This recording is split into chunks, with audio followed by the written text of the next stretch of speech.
बैठक घेतली, कारण वाढवण जे निर्माण होत आहे आणि त्याच्यामध्ये हजारो नोकरीच्या संध्या ज्या आहेत त्या निर्माण होतात आहेत. काय बैठकीमध्ये तुम्ही निर्णय घेतलाय? कौशल्य विकास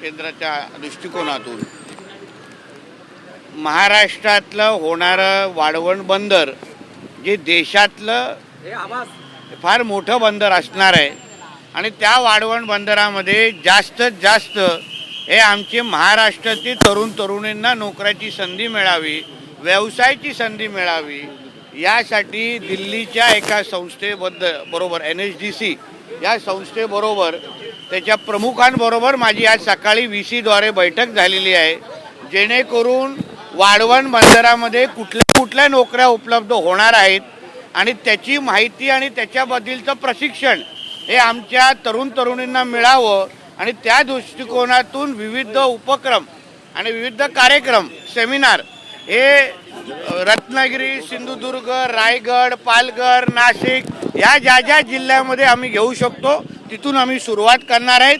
महाराष्ट्रातल्या जास्तीत जास्त तरुण तरुणींना या वाढवण बंदरामध्ये नोकरीची संधी मिळावी या दृष्टिकोनातून माझी बैठक होती. ठीक आहे. तर दिनू मोर्याची चौकशी झालेली आहे मिठी नदीच्या गाळाच्या प्रकरणाच्या संदर्भात. खरं तर दिनू मोरे आणि केतन जोशी यांचे अनेक कॉल रेकॉर्ड देखील पोलिसांनी केतन कदम आणि त्यांच्या डिनो मोर्या हे जे आदित्य ठाकरेचे फ्रेंड आहेत आणि त्यामुळे त्यांची चौकशी होणं म्हणजे अप्रत्यक्ष पद्धतीने आदित्य ठाकरेंनी महाविकास आघाडी आणि महानगरपालिकेमध्ये त्याची सत्ता असताना जो धिंगाणा घातला, जो तमाशे केले, डिनो मोर्या म्हणजे आदित्य ठाकरेचा बेटर हाफ आहे.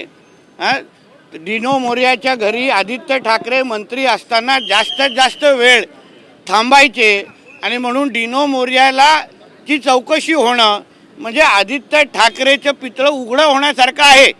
आज मुंबईमध्ये जे काय पाण्याची जे काही परिस्थिती आहे, जे अन्य जे काय, त्याचे सगळे जबाबदार हे आदित्य ठाकरेची नाईट लाईफ गँगच आहे.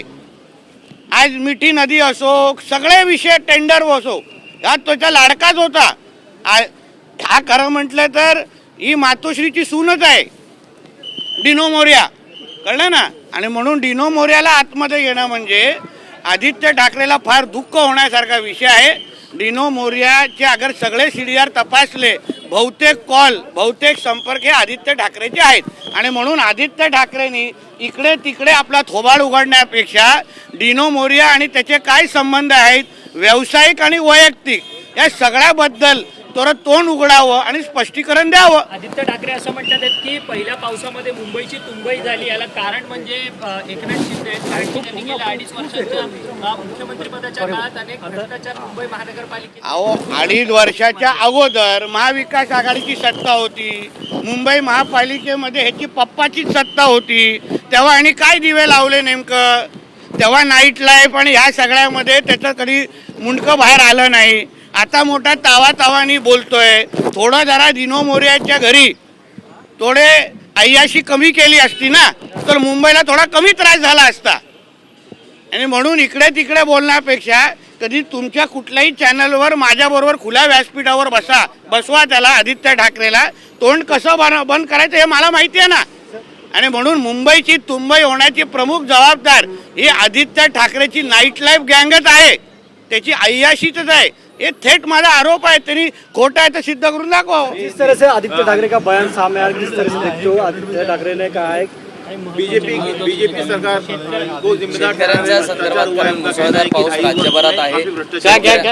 आदित्य ठाकरे कहते हैं कि 2.5 साल में मोठ्या प्रमाणात पाऊस राज्यात पडत आहे. शेतकऱ्यांसंदर्भात काही महत्त्वाचा निर्णय कॅबिनेट सगळ्या माहितीबद्दल जे काय कॅबिनेटची सगळी माहिती योग्य मंत्री आणि योग्य आमची व्यक्ती तुम्हाला देते. आदित्य ठाकरे बारिश को लेकर सरकार पर हमलावर है, कह रहे कि भ्रष्टाचार हुआ है और हर किसी को जिसका नुकसान हुआ है उनको आदित्य ठाकरे ने महाविकास आघाड़ी के सरकार के वक्त और उसके महापालिके की जब सत्ता थी तभी जरा डिनो मोर्या के साथ अय्याशी अगर थोड़ी कम की होती तो मुंबई की यह हालत नहीं होती. आज मुंबई की तुंबई होने के सीधे जवाबदार आदित्य ठाकरे और उसके नाइट लाइफ गैंग ही है. क्योंकि उन्होंने ही ये डीनो मोरिया जैसे लोगों को कॉन्ट्रैक्ट बांटा जिनका वो काम से कुछ संबंध नहीं होता था, इसलिए मुंबईकरों को आज ये सहन करना पड़ता है। इसलिए इस सब का जवाबदार जिम्मेदार आदित्य ठाकरे उसकी नाइट लाइफ गैंग है। आदित्य ठाकरे कहते हैं कि भाजपा मैनेजमेंट बीजेपी का फेल हुआ है। देखिए ऐसा है ना, मुंबई महापालिका में सत्ता 25-30 साल के उसके पप्पा की ही थी, 2.5 साल भी उसके पिताजी ही मुख्यमंत्री थे।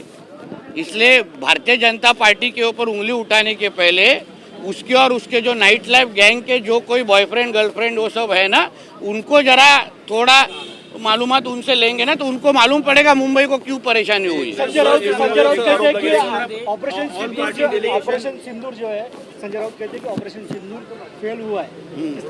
तो संजय राउत को थोड़ा जरा बॉर्डर पे जाके खड़ा रखना चाहिए। हाँ, गलत जगह पे जब भी गोली जाएगी ना तभी कितना ऑपरेशन सिंदूर यशस्वी हो गया ना उसको समझेगा। सर मराठीत संजय राऊत बोलतात ऑपरेशन सिंदूर फेल झालेलं आहे। ऐसा आहे ना, संजय राजाराम राऊतला थोडं जरा बॉर्डरवर जाऊन उभं करा। चुकीच्या जागी म्हणजे ढुंगणात जेव्हा गोळी जाईल ना तेव्हा कळेल ऑपरेशन सिंदूर किती यशस्वी झालेले आहे। एबीपी माझा, उघडा डोळे बघा नीट।